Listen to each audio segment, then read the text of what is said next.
Donc la semaine dernière, nous avions vu une exhortation à ne pas s'endurcir.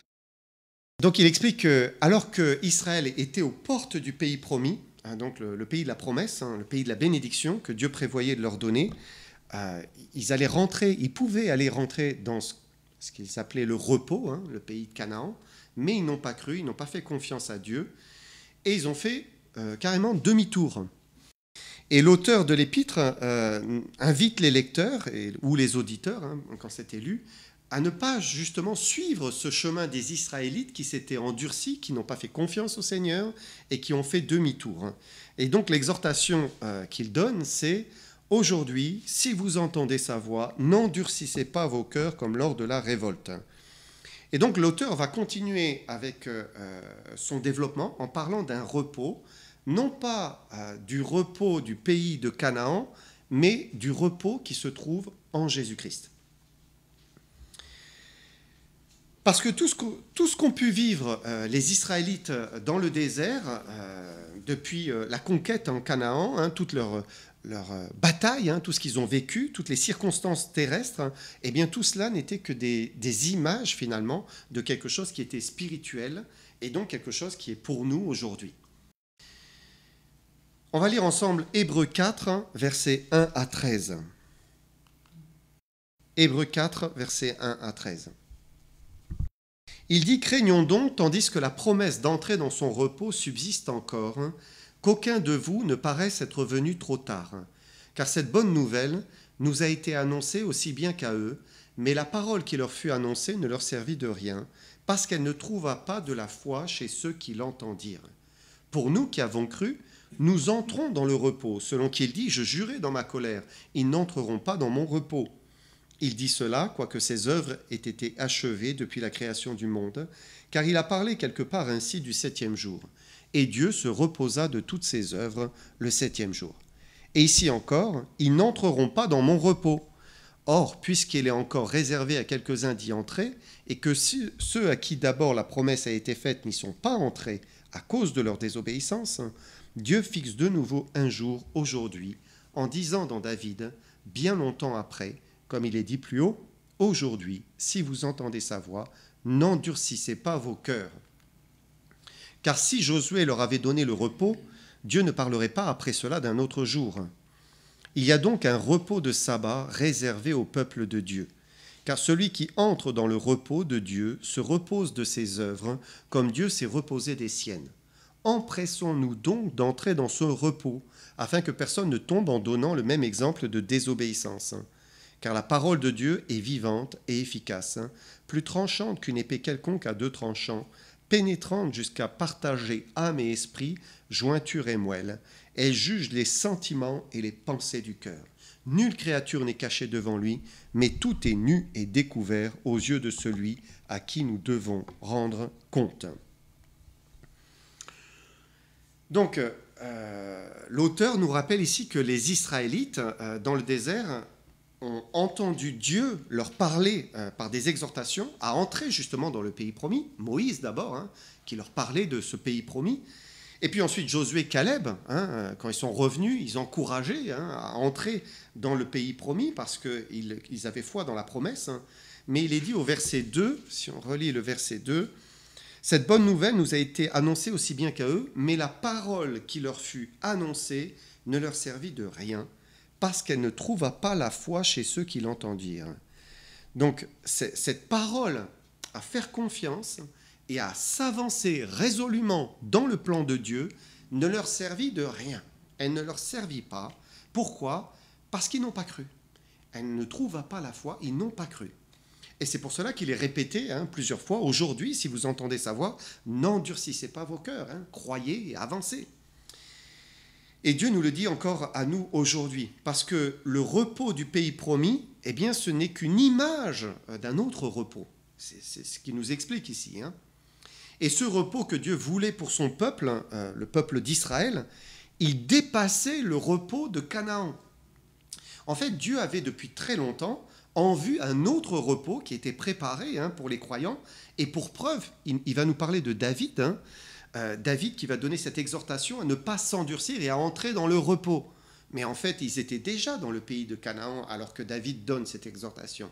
Et donc, voilà, il y avait quelque chose de plus au-delà du pays promis. Et le repos était vraiment bien plus. On va relire Hébreux 4, 7 à 8. Dieu fixe de nouveau un jour, aujourd'hui, en disant dans David bien longtemps après, comme il est dit plus haut, aujourd'hui, si vous entendez sa voix, n'endurcissez pas vos cœurs. Car si Josué leur avait donné le repos, Dieu ne parlerait pas après cela d'un autre jour. Et donc, il nous dit qu'il y a un autre jour pour entrer dans le repos de Dieu. Et pour nous, ce jour, c'est maintenant, c'est aujourd'hui. Et c'est pour les chrétiens qui lisent aujourd'hui ces versets, nous qui les lisons. Et puis c'est pour quiconque aspire finalement au repos, repos de l'âme. Le repos, il est pour tous. Et Dieu nous demande d'y entrer maintenant. Parce que les images du passé correspondent à des vérités aujourd'hui. Qu'est-ce que Dieu nous dit? Quel parallèle nous pouvons faire? Dieu nous dit que jusqu'à présent, nous étions comme des esclaves de l'Égypte, des esclaves du monde, esclaves du péché, parce que nous gémissions dans nos passions, nous étions malheureux, prisonniers, et nous espérions une délivrance de nos péchés. Et là, chose incroyable, merveilleuse, la délivrance est venue par Jésus-Christ. Et Jésus est un peu notre Moïse qui nous conduit, qui nous délivre de l'Égypte pour nous conduire vers le pays promis. Et par sa mort sur la croix, le Seigneur nous a arrachés du monde, il nous a donné la vie éternelle, il nous a convaincus d'abandonner notre péché, de le suivre, et nous l'avons fait. Et c'est ainsi qu'il nous a sauvés. Sauvés de quoi? Ou sauvés pourquoi? Sauvés pour nous donner le repos, en fait, le repos dont Dieu parle ici. Dieu nous a tous sauvés pour qu'on entre dans le repos. Alors il dit, verset 9, « Il y a donc un repos de sabbat réservé au peuple de Dieu, car celui qui entre dans le repos de Dieu se repose de ses œuvres, comme Dieu s'est reposé des siennes. » Donc il y a un repos de sabbat réservé au peuple de Dieu, un repos pour nous, un repos qui nous appartient. Et c'est comme si Dieu nous dit, à nous chrétiens aujourd'hui, il nous dit, ou à nous hommes aujourd'hui, mais venez, j'ai un beau pays pour vous, un pays où vous allez pouvoir vous reposer de vos œuvres, un pays luxuriant, riche, rien que pour vous. Et c'est vrai que la vie est fatigante. La vie humaine, elle est fatigante à cause du péché, parce qu'il y a l'esclavage du péché, contre toutes les choses qui nous troublent. On est aussi dans un monde qui est dominé par le mal, on le voit, on ne cesse de le voir dans l'actualité, mais aussi partout. Nous sommes aussi dans une vie vécue par nos propres forces, et les hommes luttent pour essayer de se faire une place dans le monde, pour travailler, pour avoir une situation, pour pourvoir aux besoins de leurs proches, parfois simplement pour sortir la tête de l'eau chaque mois. Et la vie est difficile. La vie prend de l'énergie, elle fatigue. Et bien sûr, il ne faut pas se laisser tromper par ces réseaux sociaux. Alors les personnes âgées ne sont pas trop sur les réseaux sociaux, mais en tout cas toute la jeunesse voit bien sur les réseaux sociaux, les gens présentent une vie exceptionnelle. Vraiment, quand vous regardez les profils de certaines personnes, vous vous dites, mais ils vivent des vies incroyables, ils sont heureux, c'est le bonheur, c'est le succès, ils voyagent, voilà, c'est l'épanouissement total. Mais en fait, c'est un mensonge. Ça, c'est pas la réalité, c'est pas la réalité. La vie, elle est difficile pour tous.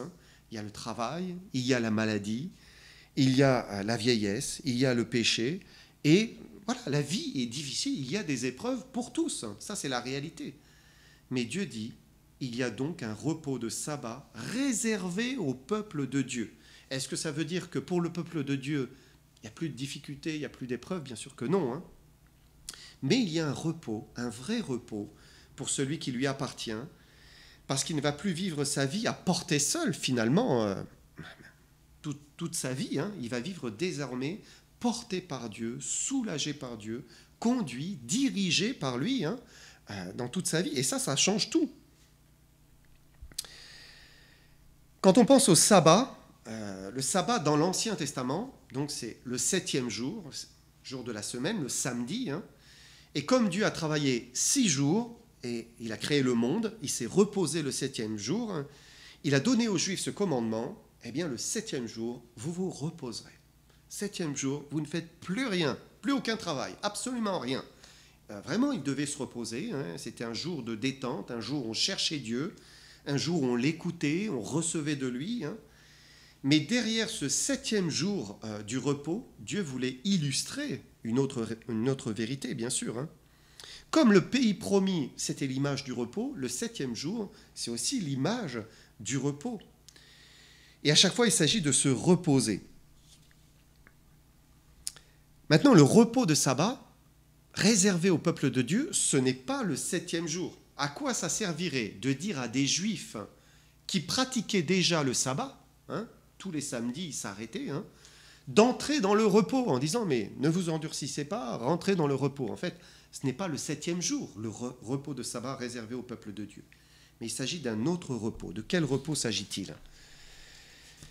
C'est le repos de la foi. Simplement le repos de la foi. Verset 10, regardez ce qu'il dit. Dieu dit, celui qui entre dans le repos de Dieu se repose de ses œuvres comme Dieu s'est reposé des siennes. Et le 7e jour, Dieu en avait fini avec ses œuvres, c'était terminé, et il a pu entièrement se reposer. Hein, c'est une image, bien sûr. Hein, mais il n'a fait que contempler et dire, voilà, ceci est très bien. Ce que j'ai fait, c'est très bien. C'est un peu comme moi cette semaine. On est en train de faire quelques travaux là dans le garage, de la plomberie et tout ça. Donc j'ai cassé, j'ai refait des tuyaux, enfin, passé toute la journée. Et en fin de journée, il y avait ma chaise, je me suis assis et j'ai contemplé le travail que je venais de faire. Eh bien, Dieu a fait la même chose. Hein. Le 7e jour, lui, il n'était pas fatigué, moi j'étais exténué, mais lui n'était pas fatigué. Et il a contemplé l'œuvre qu'il venait de faire. Il s'est reposé de ce qu'il venait de faire. Et le repos, c'est le repos. Quand on se repose, on ne fait rien. Et il est dit que celui qui entre dans le repos de Dieu, il se repose de ses œuvres. En fait, ça veut dire qu'il ne fait plus d'œuvres propres. Il ne fait plus d'œuvres propres. Il n'agit plus, il ne fait plus rien du tout.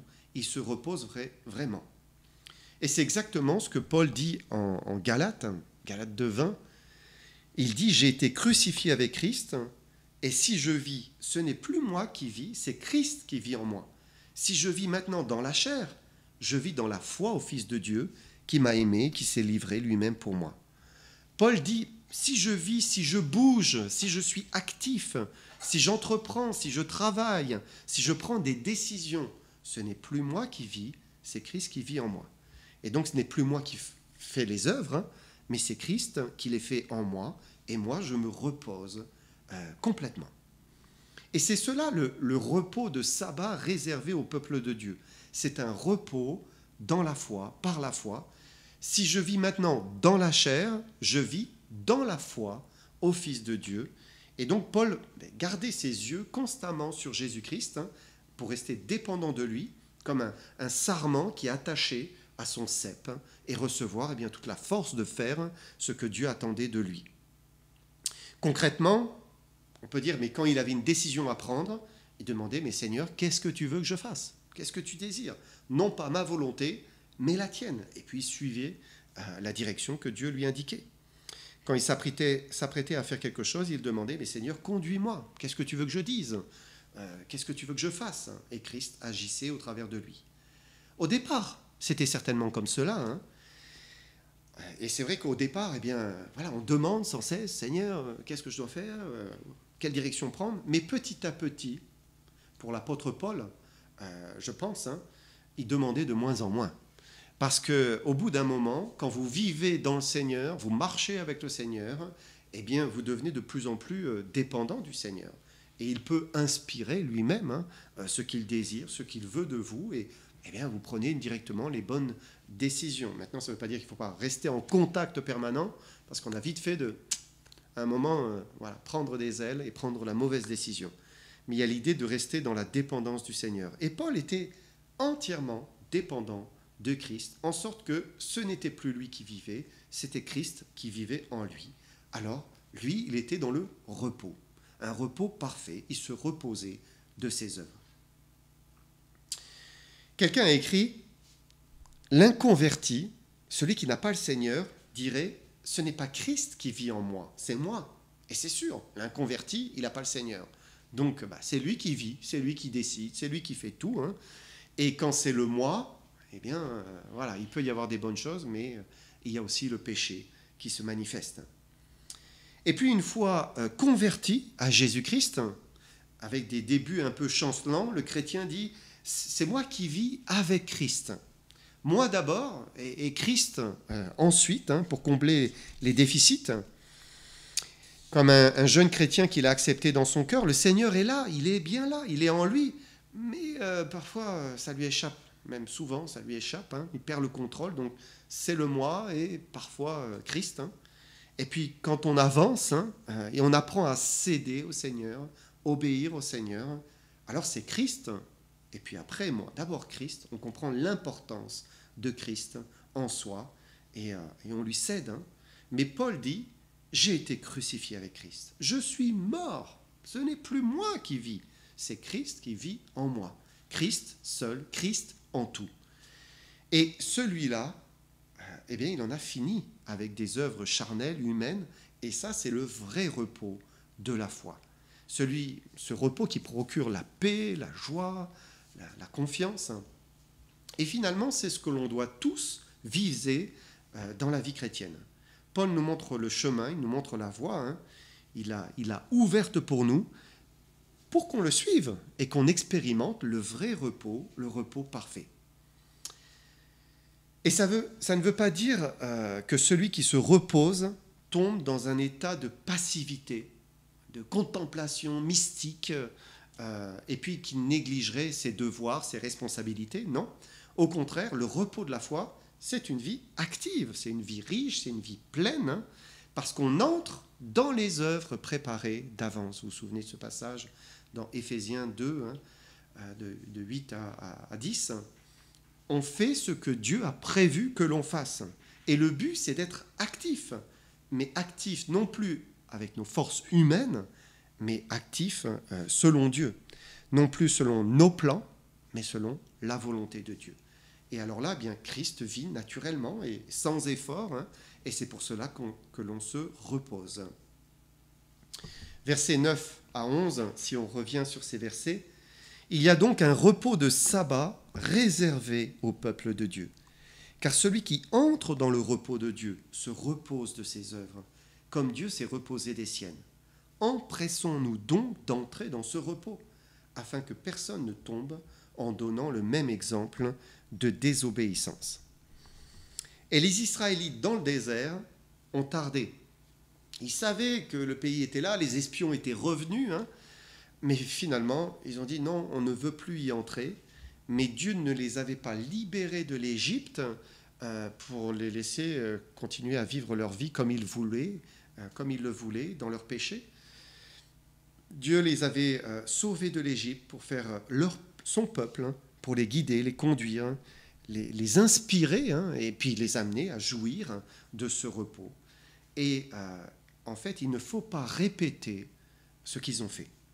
Alors Dieu dit, empressons-nous, hein, ou empressez-vous d'entrer dans ce repos, afin que personne ne tombe en donnant le même exemple de désobéissance. Et on apprend quelque chose d'important ici. C'est que ne pas entrer dans le repos que Dieu nous accorde, c'est désobéir. C'est désobéir. Et c'est normal parce que celui qui n'entre pas dans le repos, eh bien, il fait ses œuvres, il agit par lui-même. Hein. C'est le moi qui vit encore. Hein. Et le moi, souvent, c'est le péché. Tout ce que touche le moi, il le salit, il le souille.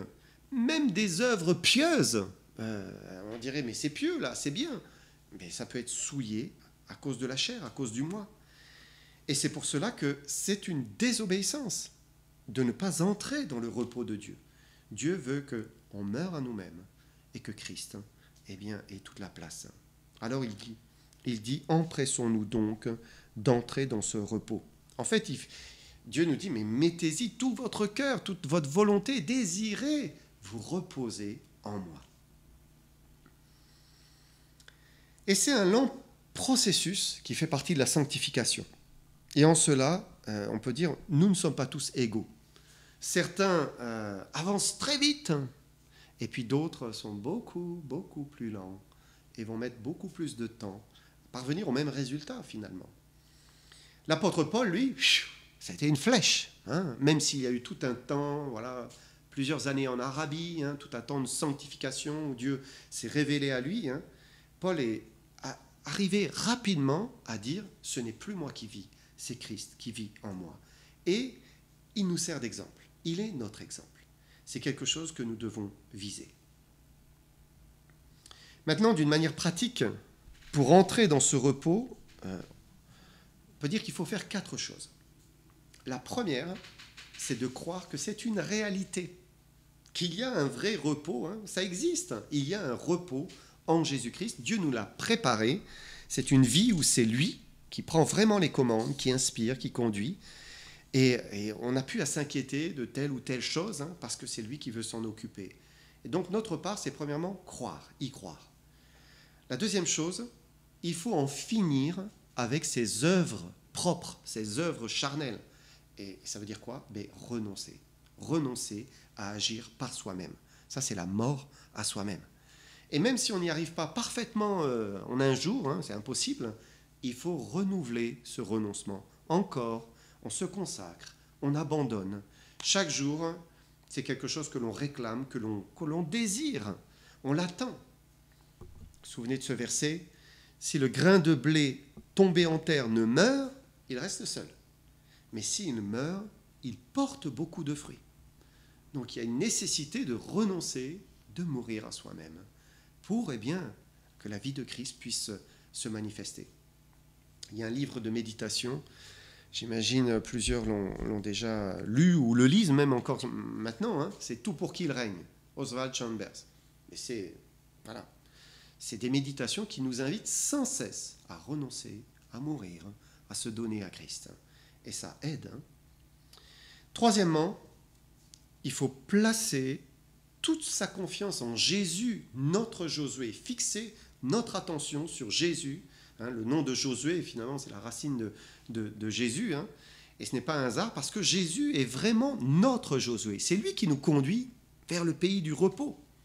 Comme Israël n'avait qu'à suivre Josué avec confiance hein, pour entrer dans le pays promis, de la même manière, nous, on n'a qu'à fixer notre attention sur Jésus, le suivre. Hein, et à ce moment-là, lui, il va nous conduire. Il est mort, il est ressuscité, il a été glorifié pour nous donner la victoire hein, et nous conduire hein, au vrai repos. Les regards sur Jésus qui suscitent la foi. Et je dirais qu'il faut une 4e chose, en fait, c'est persévérer dans les 3 premières. Le repos complet, il ne s'obtient jamais en un jour. Israël a passé le Jourdain en un jour. C'était rapide, passer le Jourdain. Mais ensuite, la conquête du pays de Canaan, ça avait duré. Hein, duré. Ça a pris beaucoup d'années. Ils ont mis un certain temps à avoir une vraie paix dans le pays. Pourquoi ? Parce qu'ils ont dû combattre, ils ont dû lutter, mener des batailles contre tous les peuples idolâtres du pays. Et nous aussi, nous devons lutter hein, contre notre nature, contre nos péchés, contre ce qui est en nous. Hein. Mais Israël, finalement, a obtenu une parfaite victoire parce qu'ils ont persévéré. Et à la fin du livre de Josué, regardez ce que dit Josué 21, 44. L'Éternel leur accorda du repos tout autour, comme il l'avait juré à leur père. Aucun de leurs ennemis ne put leur résister, et l'Éternel les livra tous entre leurs mains. Ça y est, il leur accorda du repos tout autour. C'était le repos complet. Ils ont pu jouir de la terre promise. De la même manière, Dieu veut nous rendre maîtres de nos péchés. Hein. Il veut nous donner le vrai repos, la vraie paix. Donc on vient de voir 4 choses. Premièrement, croire en ce repos.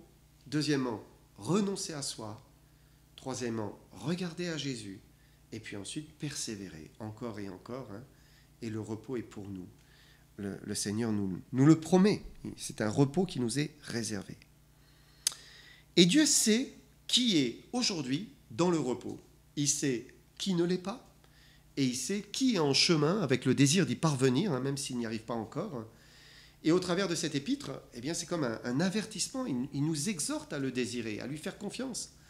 Le repos de sabbat, c'est vraiment, c'est pas la finalité, puisque la finalité, ça sera d'être dans l'éternité, mais c'est un aboutissement dans la vie avec le Seigneur. À l'image du pays promis, c'est vraiment le meilleur. Un pays où coule le lait et le miel, ce n'était pas un pays où on manquait de tout, on était dans la disette et malheureux. Et de la même manière, le repos de sabbat, c'est un repos paisible, où on manque de rien. Il y a une vraie paix, une vraie joie en lui. Ensuite, pour continuer avec les 2 derniers versets, il dit « Car la parole de Dieu est vivante et efficace, plus tranchante qu'une épée quelconque à 2 tranchants, pénétrante jusqu'à partager âme et esprit, jointure et moelle. Elle juge les sentiments et les pensées du cœur. Nulle créature n'est cachée devant lui, mais tout est nu et découvert aux yeux de celui à qui nous devons rendre compte. » Et Dieu nous place devant un choix. Sa parole est comme une épée tranchante. Et Dieu sait exactement où chaque homme se trouve. Si l'homme est honnête avec lui-même, alors il pourra reconnaître, il saura entendre la voix de Dieu. Parce que quand Dieu parle, on le sait. Et Dieu est capable de mettre le doigt exactement où il faut, parce qu'il sait ce qui se passe dans le cœur de chacun. Dieu parle et il est dit « Nulle créature n'est cachée devant lui ». Dieu voit tout, il sait tout, absolument tout de la vie de chacun. Je vous raconte une anecdote de Jean-Paul Sartre. En fait, il a vécu un épisode dans son enfance. Un jour, il a brûlé un tapis à la maison de ses parents. Et ensuite, il a essayé de cacher sa bêtise. Et il a comme senti le regard de Dieu se poser sur lui. Alors il s'est précipité, il dit, dans la salle de bain, mais rien à faire. Dieu était aussi là. Il était mal, il avait l'impression que Dieu le suivait, ne le quittait plus des yeux, et il disait comme quelque chose, ne me regarde pas, ne me regarde pas. Et on ne peut pas se cacher de Dieu, c'est impossible. Dieu sait tout de nous, il nous voit, tout est nu, découvert devant celui à qui nous devons rendre compte. La vie de chaque homme est comme un exposé, voilà. Elle est ouverte, comme un livre ouvert, et sa parole, elle vient éclairer les coins les plus sombres. Elle nous révèle qui nous sommes réellement, elle met le doigt sur notre péché. Mais ce qui détermine notre destinée, c'est finalement notre réaction devant, Dieu qui nous parle, et la parole de Dieu notamment. Et Dieu nous invite à croire, à nous repentir, à le suivre. Chacun est libre. Et on fait un choix qui détermine ensuite la suite de notre vie. Alors après l'histoire du tapis, Jean-Paul Sartre a fait le choix de rejeter Dieu, de le blasphémer, plutôt que de se repentir et de croire. Alors il a grandi, il est tombé dans la noirceur et les ténèbres de son propre cœur. Il s'est fait le défenseur de l'existentialisme. Autrement dit, Dieu n'est pas, l'homme est au centre de l'existence. C'est l'homme qui compte. Sartre a dit, il a dit que Dieu ne le regarda plus jamais. Eh oui, mais forcément, on pense sa conscience ne l'a plus jamais repris dans ce sens. C'est comme si Dieu est sorti de sa vie, il l'a rejeté.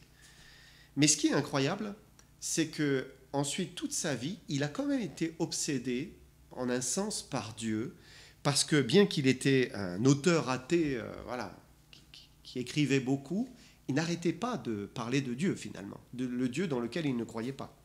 Pourquoi vouer tant de réflexion à quelqu'un qu'on prétend ne pas exister? Et un jour, l'homme doit rendre compte devant celui qui voit tout. Et ce qu'il demande à l'homme, c'est de venir à Jésus-Christ, de ne pas endurcir son cœur, mais de reconnaître sa faiblesse, son péché, son besoin de pardon, son besoin de Dieu, son besoin de direction. Et on peut dire que Dieu s'adresse à tous ceux qui sont fatigués de courir, fatigués de se battre, de tomber dans le mal aussi jour après jour, fatigués de vivre des vies vaines, parce que les vies sont souvent vaines, elles sont ensuite oubliées, et il veut nous ramener à lui pour avoir la vie éternelle et nous donner un vrai repos. Jésus est mort pour cela, pour nous accorder le repos de l'âme. Regardez encore ce que Jésus dit pour terminer. Venez à moi, vous tous qui êtes fatigués et chargés, et je vous donnerai du repos. Prenez mon joug sur vous, recevez mes instructions, car je suis doux et humble de cœur, et vous trouverez le repos pour vos âmes, car mon joug est doux et mon fardeau léger. C'est quand même une promesse incroyable qu'il fait à tous, croyants, incroyants. Il y a un repos de sabbat pour tous ceux qui viennent à Dieu pour devenir son peuple. Simplement venir à lui par la foi, croire en lui de tout son cœur. Il est doux et humble, il nous donnera un vrai repos, le repos de l'âme pour celui qui croit, pour celui qui vient. Que le Seigneur vous bénisse.